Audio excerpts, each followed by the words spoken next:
Você sabe, ô Sabino, que a hora que eu acordo, você também, né, bem de manhãzinha, não tá tão quente. Mas a hora que a gente sai do estúdio, que tem ar-condicionado, a gente fica aqui tranquilão, né? Tá um calor, hein? E a capital paulista pode hoje ter um recorde de calor no mês de maio. Mais de 30 graus. Detalhe, já passamos do verão há algum tempo. Por isso a gente quer conversar mais uma vez com o Guilherme Borges, que é meteorologista da Climatempo.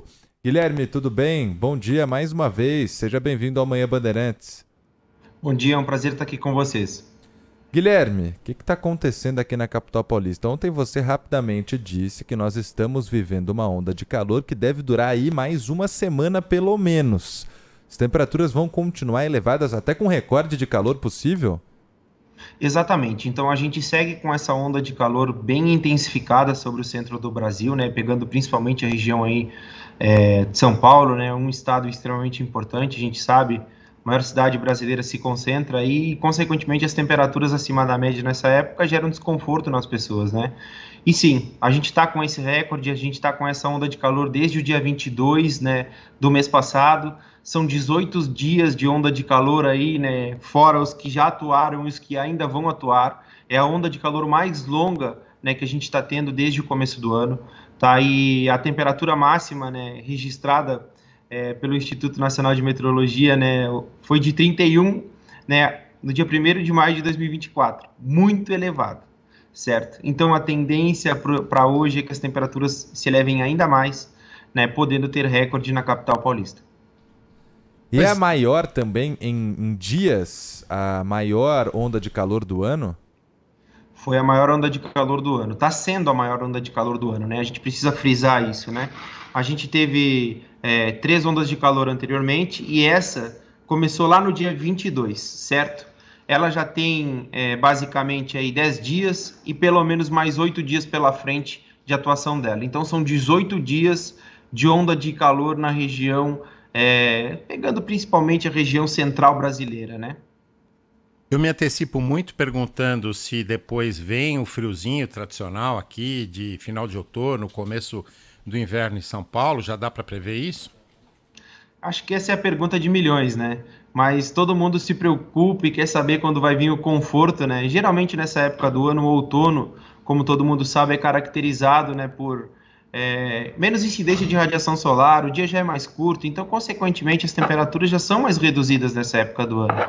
Só que essa onda de calor ela veio para tirar a gente do conforto. Mas, a priori, os modelos meteorológicos estão convergindo bem e, pelo menos até o dia 15, a gente não tem uma quebra desse ciclo quente. A gente não vê um potencial de quebra desse calor intensificado que a gente está tendo, né? Mas a onda de calor em si ela deve ficar pelo menos até o dia 10 de maio. Talvez se a gente estender mais à frente a gente vai comunicar a vocês, né? Mas pelo menos até o dia 15 a gente não tem uma quebra significativa nesse calor que a gente está vendo, certo?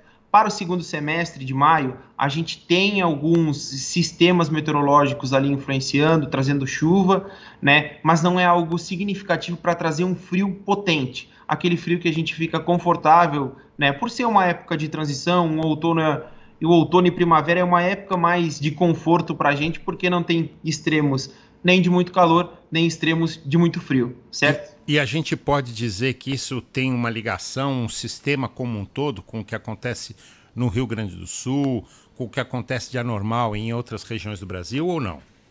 Com certeza, o nosso clima ele se conversa, tá bom? Então, esse bloqueio atmosférico que está atuando na região central do Brasil, ele é o facilitador da chuva que a gente está vendo lá no sul, tá? A gente está vendo volumes de chuva passando da casa dos 300 milímetros em 24 horas, para vocês terem uma ideia, né? A gente está tendo volumes de chuva muito elevados. E essa concentração desses sistemas meteorológicos lá, porque essa massa quente na região central aprisiona os sistemas que causam chuva lá na região, certo? Falando de maneira mais didática, a gente tem sistemas meteorológicos que favorecem a formação de instabilidades, principalmente na região ali do Paraguai, da Argentina, e essas instabilidades elas se deslocam para a região, para os 3 estados da região sul. Isso é normal, isso acontece durante todo o ano. Só que a gente tem frentes frias passando por lá também, que são muito frequentes. Só que esse aprisionamento delas lá faz com que ocorra esses volumes de chuva elevado em curto espaço de tempo, como a gente está vendo. Esses volumes elevados, né, de chuva em tanto tempo. Para vocês terem uma ideia, nos últimos 5 dias, a gente teve alguns acumulados chegando na casa dos 646 milímetros na região de Foltora Xavier. A gente teve os acumulados em Caxias do Sul chegando nos 521 milímetros de chuva. Para vocês terem uma ideia de comparação, a média climatológica para o Rio Grande do Sul, das regiões que mais chovem, é 180 milímetros, certo? A gente está tendo até 3 vezes o que é comum para essas regiões nessa época do ano, devido a essa forte massa de ar quente que está na região central do Brasil, está aprisionando todos os sistemas meteorológicos lá no sul do Brasil, deixando eles presos lá, chove muito em curto espaço de tempo. Guilherme, a gente já está em maio, não muito longe do dia 20 de junho, quando começa o inverno. Você falou aí sobre a segunda metade desse mês, o comecinho de junho. Agora, o inverno, qual que é a tendência? Muito cedo ainda para falar? Não, a gente deve ter um inverno dentro da normalidade, tá? Porque a gente, pensando no nosso clima, tá? Eu falo dentro da normalidade porque, assim, ó, a gente teve um El Niño muito forte no ano passado. Muito forte não, para não ser pode-se dizer, pessimista. A gente teve um El Niño de moderada a forte intensidade atuando ao longo do ano passado e boa parte desse ano. Vocês sabem, como a gente sabe, né, esses El Niño, esses sistemas meteorológicos, eles favorecem, eles mudam o clima do Brasil. O El Niño, basicamente, ele é o aquecimento das águas do Pacífico. E ele, basicamente, deixa a circulação para a América do Sul mais seca. Consequentemente, as temperaturas ficam mais elevadas e ele deixa a chuva muito mais irregular do que a gente está acostumado a ver. Ele está saindo de cena nos próximos meses, tá? Ele já está enfraquecido, deve começar a perder intensidade e a gente deve ter uma transição aqui, final do outono e também início do inverno, caracterizado pela neutralidade, sem influência, né, desse El Niño lá ou outro sistema, né, porque ele é subdividido, a oscilação do Pacífico ela é subdividida em 3 fases, a neutralidade, o El Niño e o Laninha, certo? A gente teve o El Niño, saiu ele de cena, entrou a neutralidade. O clima começa a ficar um pouco mais estável a partir, né, pode-se dizer, desse inverno vai ser neutro. Então, consequentemente, os efeitos no clima do Brasil talvez sejam mais característicos, não tenham tanta alteração do que a gente está acostumado a ver. Sempre é importante frisar que os nossos meses, as nossas estações são muito bem definidas. Então, a gente deve ter, sim, um inverno mais seco, né, as temperaturas mais baixas em relação aos outros meses do ano, certo?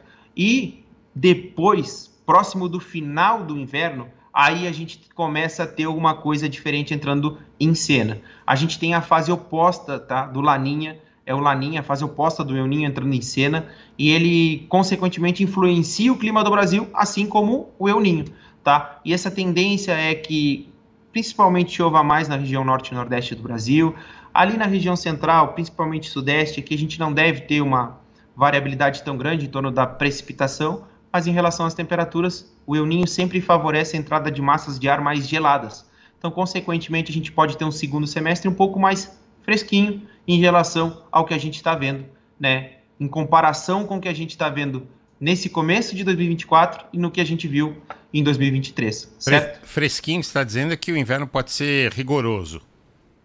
Não rigoroso. O inverno não colocaria o inverno, eu colocaria a segunda metade do ano, entendeu?